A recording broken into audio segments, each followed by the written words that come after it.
Good morning. Welcome back to Market Wake Up. My name's Jordan. This is John. You're in the one-stop shop to get up to date with everything you need to know ahead of your trading week.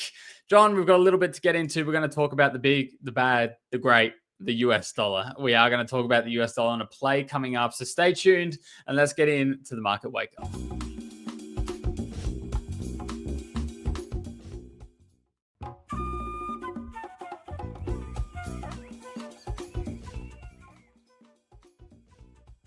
It's classic Monday morning where John's joining us on his many travels all around the world because I don't actually believe he does any work. But welcome to Market Wake Up. I hope you're having a great day. We're getting ready for the week, and if you didn't see it, our newsletter went out this morning. John, I put it out this morning. I had some little things I need to adjust. You know why? Because on Thursday I finished writing the boss's report. All right, I finished writing the boss report. And you remember last Monday, I made a bold call. I said, no matter what, the Aussie dollar is closing bullish this week. Quote me on it. Let's put it in the newsletter. Thursday, I ripped myself apart because the Aussie dollar was down. All right, I wrote it all. I finalized it. I took the screenshots. It was there ready to go. And Friday come blaring through. Bang, popped it up. I was right. I was cool, calm, collected the whole time. I always knew it was going to happen. John, boss's report, he's giving me a thumbs up. No luck involved. It was just pure skill. Happy Monday, John. Well, I mean, if you were cool, calm, and collected, you would have wrote it anyway. Let's be fair.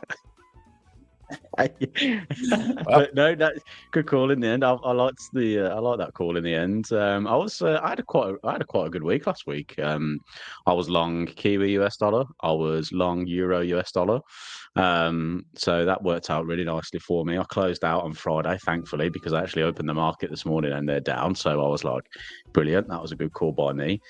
I don't like holding stuff over the weekend anyway, so I was happy to get out of those moves. So no, it's a nice little weekend. Yes, I am a part-timer as well. You know, everyone knows that by now. I am away again, but you know, it's to treat my lovely partner. So after all the comments I made, George, you know, I'm gonna make up for it somehow. I wasn't going to say anything, right? But that was 3 times on the trot you mentioned, and this time it's in positive light, so that's nice. So we'll let that slide. But no, I'm glad you can still able to join us. Everyone else in chat, Sim Muscle, Andrew popping in. I'm glad you guys are here this morning as well. How's trading been? I know we're not here as often. Well, it doesn't seem like we're here as often. You're still getting just as much content and the newsletters as well going out there. We're really working behind the scenes. And John, a little birdie sent me through first draft of your S&P 500 video, which is coming out this week. And, ooh, okay. I mean, you've got a pair of balls on you to make the calls, but yeah, you know what? I like where you're going. So guys, make sure I thought it was quite factual. Yeah. All right.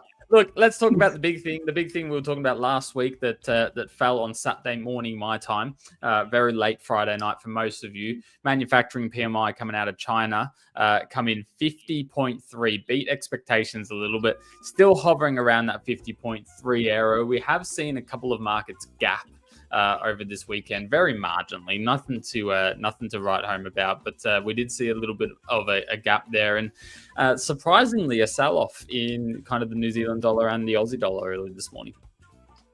Yeah, a bit unusual that one because we also had Aussie retail sales out, didn't we, this morning? So they were positive. So yeah, sentiment there not in line with what I would expect to see from positive data out of China. I haven't seen any news around the Caxton report. I don't know when that's due, or was that due around the same time? I haven't actually looked into that yet, so I don't know whether there was anything in that kind of pushed the China figures down, because we all know that when China release some figures, they're not usually correct, but who else is correct lately? Do you know what I mean? So you know what I mean. It's we can't just put blame on China. Everywhere at the moment, you get revisions here and there and stuff like that, and that's because data is lagging, right? So the excuse I think that is made is the fact that because the data is lagging, they have more time to collate the proper data to release it at a later stage. So it's usually the longer we wait, the more accurate it gets. So that's why we get those revised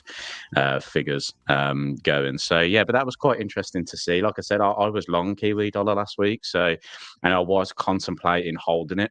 over the weekend. I don't like holding over weekends because of the possibility of gaps. So I was there, and it was around 15 minutes from the close, and I was like, yeah, I'm gonna get out of this. I was up a fair bit, so I was like, you know what, why risk that going into the weekend? So yeah, and I'm glad I did in the end. But it's interesting because I am still fairly bullish Kiwi at the moment. There's a very significant COT signal on it at the minute, which I like.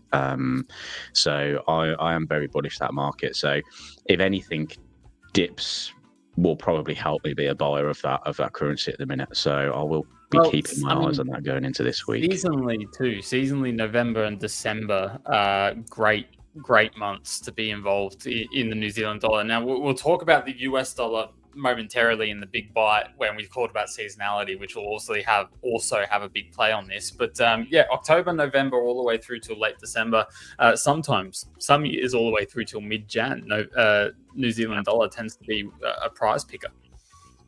Yeah, absolutely. And there's lots of currencies like that, and whether that's due to a bit of US dollar weakness coming in there as well, which helps fuel those major pairs, kind of make those moves higher. But yeah, I like the seasonal plays this time of year, especially where the way price action has behaved this year. There's actually quite a few markets that have a very strong correlation with this year's price action and its historical movement on average. So I'm quite excited to look at the seasonal plays this month, and they're definitely something that goes into consideration with every piece of analysis that I usually do anyway. It's always okay, what's the data, what's the COT, what's the seasonal, can I get a nice little blend of all those together? And I think this month is starting to show those, I think.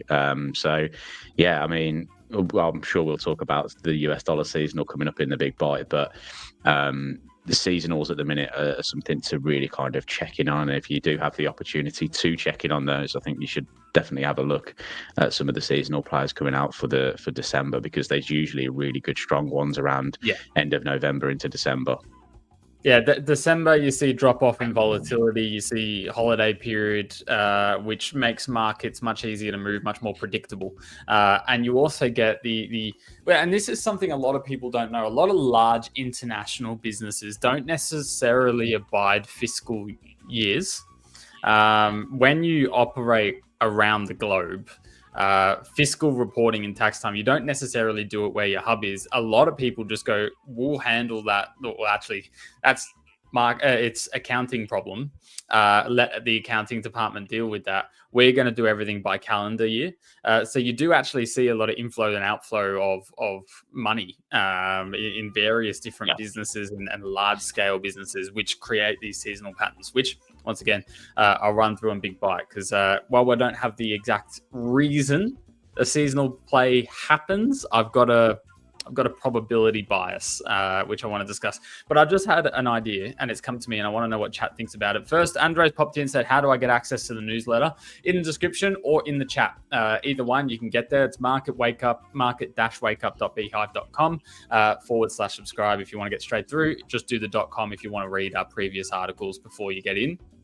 The section we should bring into that newsletter, John, is where the macro, the seasonal, and the COT reports align. Like every week, we should bring something where all three of them are aligning, just because I want it so I can trade it. But that's regardless. Hopefully people like that. Marina, hello, good morning to you. Market leftovers. Look, last week, I don't really think there was too much to read into. We saw the RBNZ cut rates, which was forecasted. They went 50 basis points. The other thing that really surprised me, other than the macro events, the ceasefire being signed and all that kind of stuff, was CAD GDP coming in a little bit softer, which surprised me. I thought they would be growing a little bit more now, but that did come in a little bit softer. I mean, they had a bit of a week, didn't they, or Canada? Not only did they have the softer GDP, they had old Trump and trigger fingers on the old social media, right? Which was bashing them a little bit. So yeah, what do you call him in the newsletter? Tariff man. The tariff man. I don't know what else to call him now. I think I'm just gonna call him the tariff man. Yeah, I think we should get him a cape with the big T on the back or something, or like Superman with a big T in the middle. That's what we should probably be doing at the minute because he loves that word, doesn't he? And I think every tweet going forward that he sends out is going to be there's tariff should be in there somewhere, even if it's just a hashtag or something, because he loves them so much. But yeah, CAD softer GDP numbers, expected 0.3, came in 0.1, higher than before, but just not anything that would get you excited about growth in Canada. And to be honest, the data out of CAD has been pretty poor for a while, hasn't it? That's why the Bank of Canada have been cutting rates so aggressively to try and boost that growth, try and add a bit of stimulus over there. I think we were starting to see some CAD strength. If we look at it across the board, we look across like euro, pound, that was doing pretty well against those markets. It started to gain a little bit of traction against the US dollar when the dollar was dropping, but then, good old Trump comes in and adds a little bit of petrol to a very small flame and just kind of lights that market on fire. So, yeah, I don't know. I don't know about everyone at home, but it sounds like John might be projecting a little bit there. It sounds like he might be passing the blame. No. I like the idea of being dollar CAD short. I like the idea of buying CAD. I had quite a couple of good trades a couple of weeks ago, trading euro CAD short. But that was mainly due to, looking at that euro weakness. How can I try and benefit from currencies that were getting a little bit stronger? And CAD was one of those. I did like dollar CAD shorts. I know we had a bet and you've absolutely smashed me on that bet again. But dollar CAD I did quite like, and I saw the market spike on that news. And when you see that headline news play out and you see that spike on headline news, you often see a recovery of that move. It's very common to see headline risk go into the market and that recover very, very quickly. So I wasn't quick enough to press the button to get short on dollar CAD after the spike. So I'm a little bit bitter about it. And I haven't got into it since. So I don't, can you not tell? No, not at all. Look, let's progress. Let's have a look at this week. Let's have a look at what's really happening in the macro world. I did a little piece on the Bank of Japan and the interesting situation that they face themselves with, but I'll leave that for guys to read because it's a little bit more complex than that. But we do have Governor Bailey speaking on Wednesday, which is why I'm mentioning it, and I think he's going to address some of those concerns. Today, ISM manufacturing PMI coming out of the US. I think this will move more US markets compared to the US dollar itself. I think you're going to be looking at things like the NASDAQ and the S&P 500 to really capitalize on that. Maybe even the Dow Jones index, depending where and in that comes in. It's sitting at 46.5. We've forecasted a bit of growth to 47.7.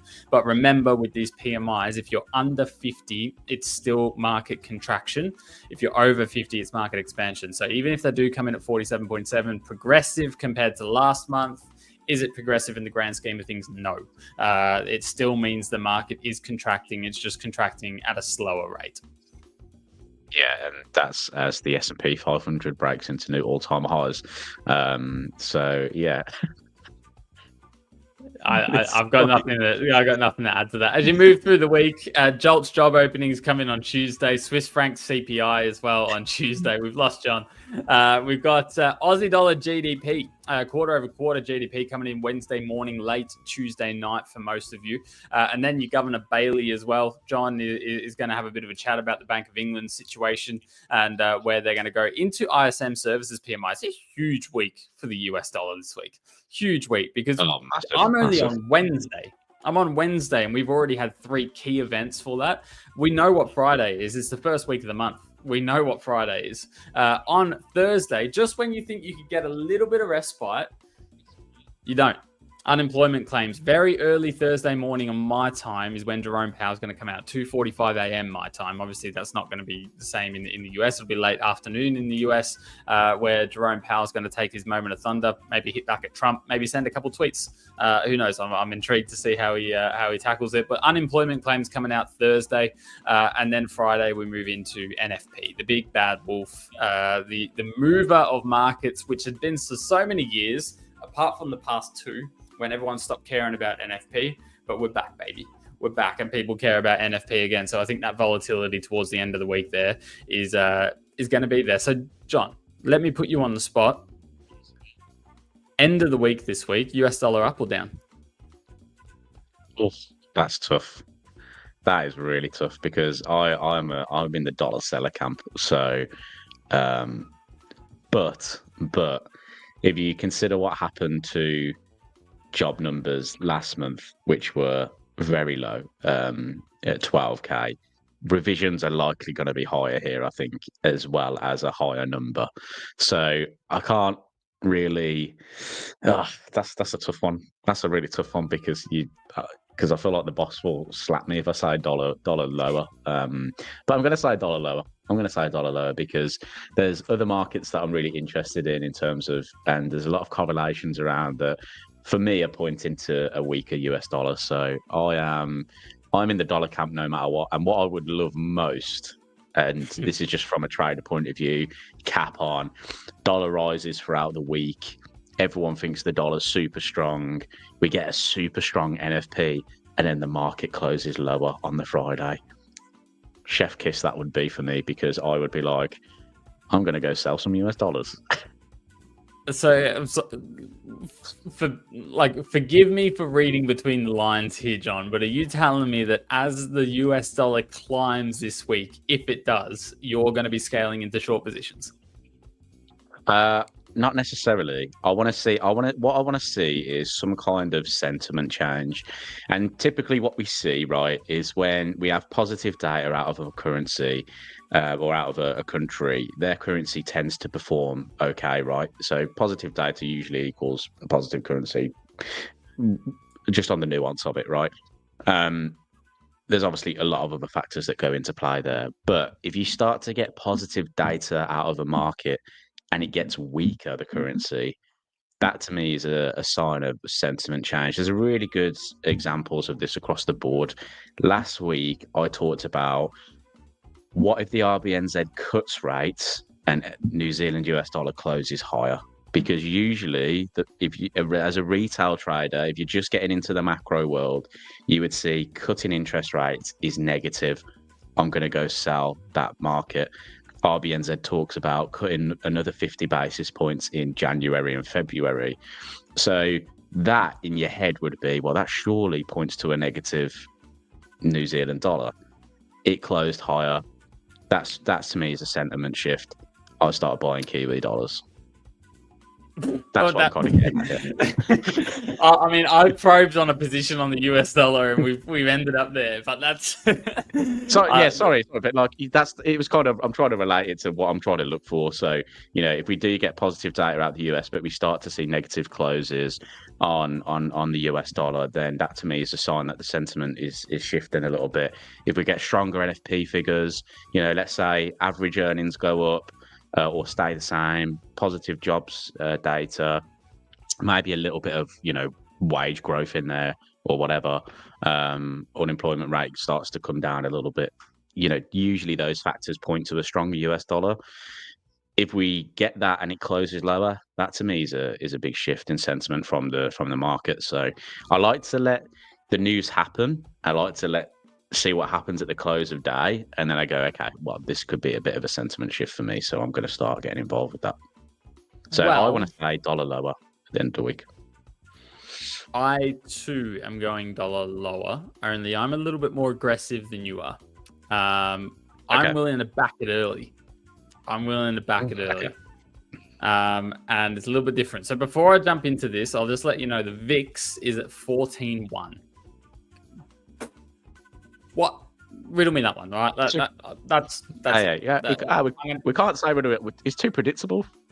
We said after the election, the VIX usually declines by at least 34%. Yeah, and it's still going. So yeah, it's. I just thought the S&P would as well. Stuff. Well, yeah. So what do we know? Today I'm going to talk US dollar. We're going to talk about it. Is it about to take a dramatic turn? Is it going shorter? My vote, yes. I'm going to bring up a seasonal pattern. Okay, and we like our seasonal patterns here. This is on the DXY or the US dollar index. You can see from late November all the way down to very early January, we fall off a cliff when it comes to the US dollar. While it hasn't been as aggressive in recent years, as you can see by the pattern down here, nowhere near as aggressive of what we've seen back in the day, right? What you can see is how reliable it's been. Hasn't been as aggressive, but it has been extremely reliable. Now you have a look at those last kind of 6-7 years and have a look at the max drops, not necessarily where it closed out, but the maximum drops that it did go down all through that month. And we're sitting at 1.35%, just under 1%, 4%, 3.7%, 1.2%, 2.3%. These are pretty significant sell-offs, even in months where we finished positive for December. We did still see these drawdowns in the US dollar. Now, there's a few reasons to kind of point to why this happens. And the real answer is I have no idea. I've got a rough story that I can come up with and go, that sounds about right. And that's what macro trading is. It's not, this is the answer, unless you're going insider trading. This is exactly what happens. It's probability wise, this is likely the cause, and this is what happens. This is causation. Okay. Now, it mostly comes down to profit repatriation, which I mentioned a little bit before. See, when you have major companies around the globe that also operate in the US, when it comes to the end of the year, they send all that money back to wherever their main country is, and they rebalance their books. Okay. There's two big nations or areas, should I say. One's a nation, one's an area, which famous for doing this at the end of the calendar year. Japan, very famous, the end of calendar year. Companies like Toyota, companies like Sony, Toshiba, woof, all the profits go back. They sell off every other asset. It goes back to the books. They rebalance it. Okay. And then the other one is actually, do you know this? European Union.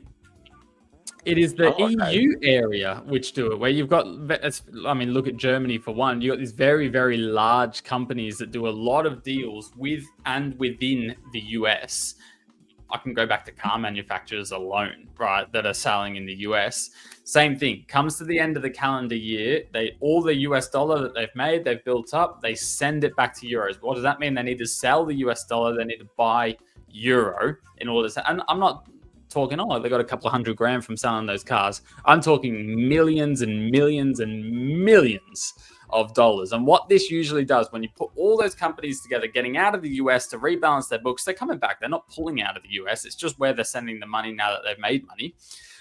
When they rebalance those books, you do see a drop in demand for the US dollar, which shows here in the seasonal pattern. You can see from late November right the way down, you can actually push it even into early January. We get this really nice kind of sell-off. Why that's telling me there's a 60% upturn, I don't know, but that is definitely an error because I'm going from January to November. Excuse me. I'm still, no, there we go. Now we're working. We're going from November 22nd to the 1st of Jan. You can see it there.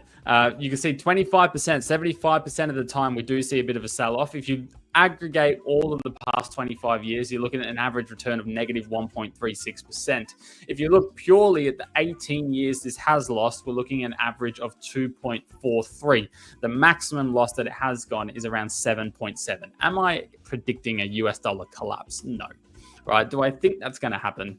No, I really do not. But, and there's a big but here, okay? One thing we do know is the US dollar has been on a tangent heading to the upside. Absolute tangent. What does that mean? It's time for a rest. I don't know about you, but when I sprint, John, I'm out of breath within 30 seconds. I'm not going any further, right? I need a rest. This is where I think this rest can come into. This rest into Christmas time, this rest into the New Year period. Seasonally, we are weak. It began last week. If you have a look at how last week's candle closed, as a technical trader, I mean, what more do you want to see than that?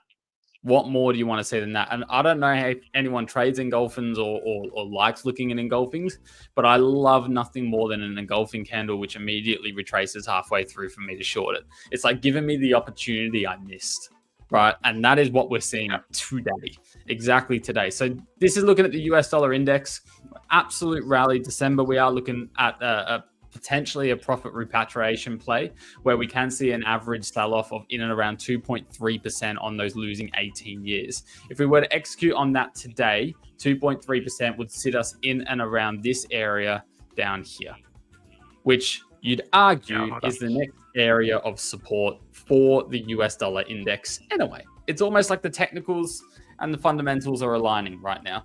What am I suggesting? I am suggesting weakness in the US dollar. Now, I don't trade the dollar index directly. Do you, John?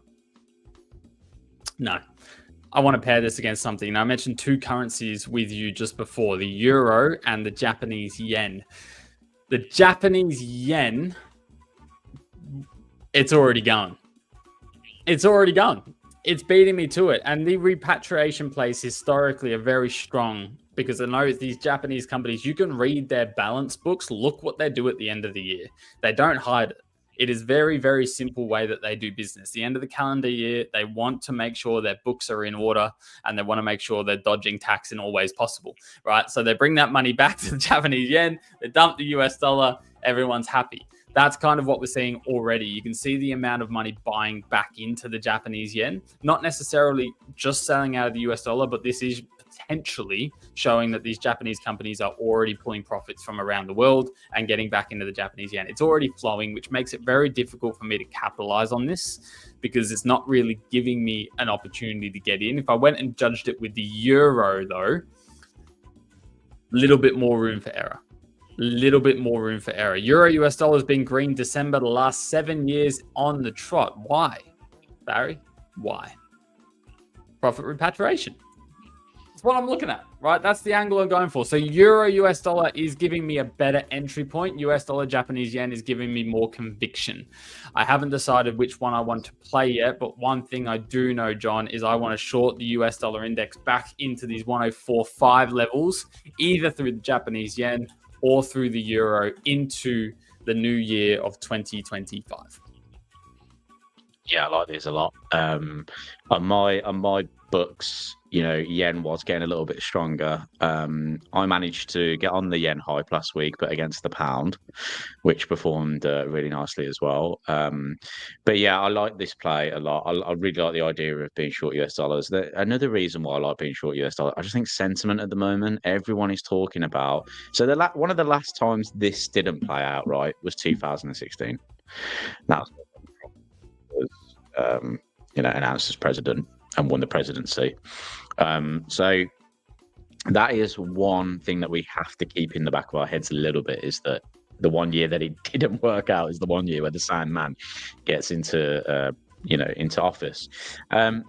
One thing I like about this a lot is I was looking at the correlation between sort of bonds and the US dollar as well, and the bond market is starting to climb a little bit. We're starting to see these yields come away from these kind of key areas, because there's been a lot of talk lately about these positive bond yields and that they're going back towards sort of, I think I was looking at the 2 years going back to like 4.5%, maybe even slightly above that.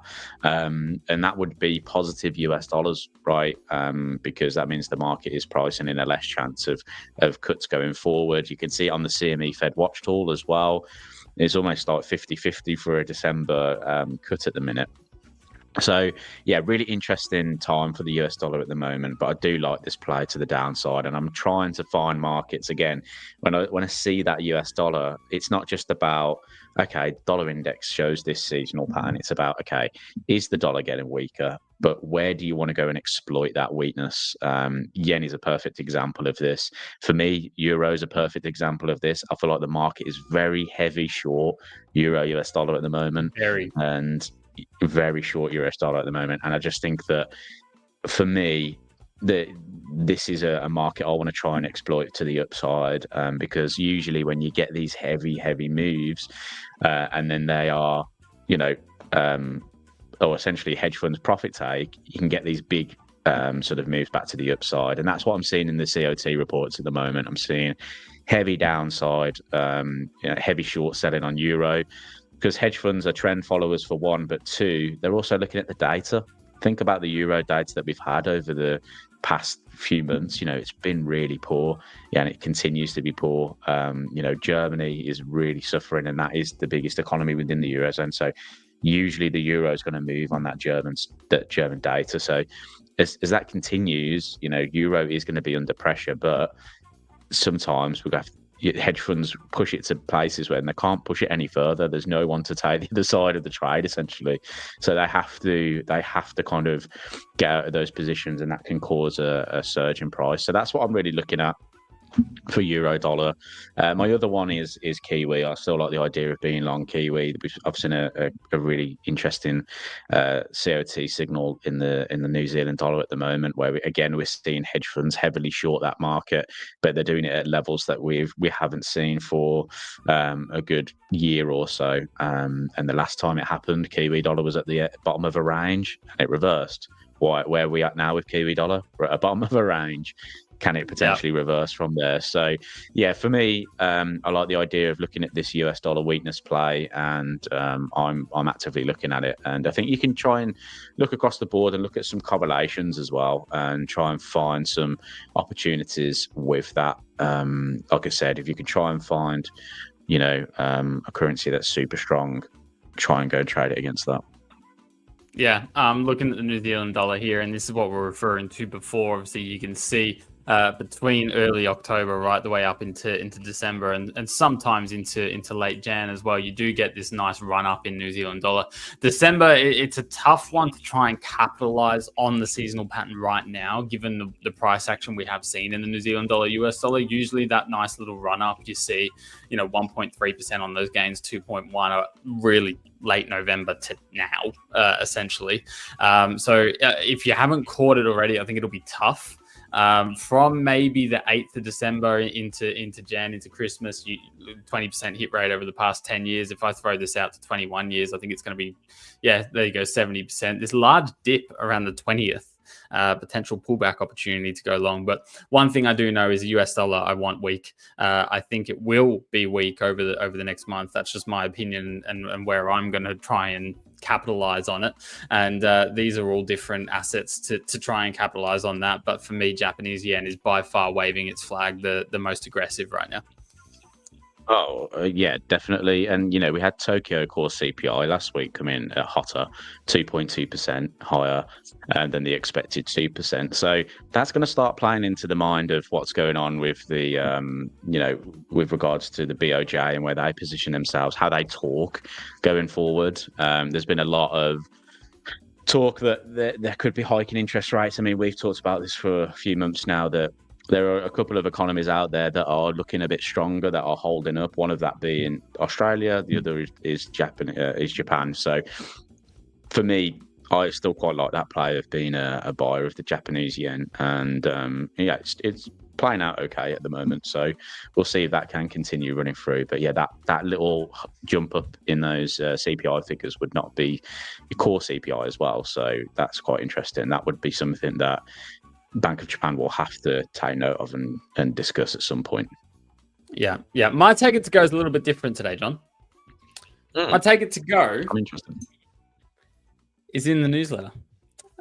I baited you. It's in the newsletter. Guys, thank you for joining us for another week here at Market Wake Up. If you haven't already, make sure you hit that subscribe button. Join the mailing list. We're going to we put a lot of effort into that newsletter, and we do it every week, and we are going to keep improving it. And we aim on essentially breaking down all the macro mumbo jumbo, so you guys can sit in these conversations. You can actually have these conversations and even challenge us on our thoughts and bring in the idea. I mean, Barry's come in today and said Euro US dollar has been green since December, the last 7 years in a row. Like, this is what we want. We want a community of people bringing these insights, challenging the thought processes, getting in on the bets. Getting in on the bets is the most important, because it's getting boring being John. I need someone else to go up against, because it's just free money at this rate, and it's just it's 2-0 at the minute, isn't it? Guys, thank you so much for joining us. Andrew, I'm glad you're liking the newsletters. It's all makes it all worth it when we get good feedback like that. But go enjoy your trading week. Have a safe one. Keep your eye on the US dollar this week. It's a very, very busy week. There's a lot of red news coming through. NFP at the end of the week as well.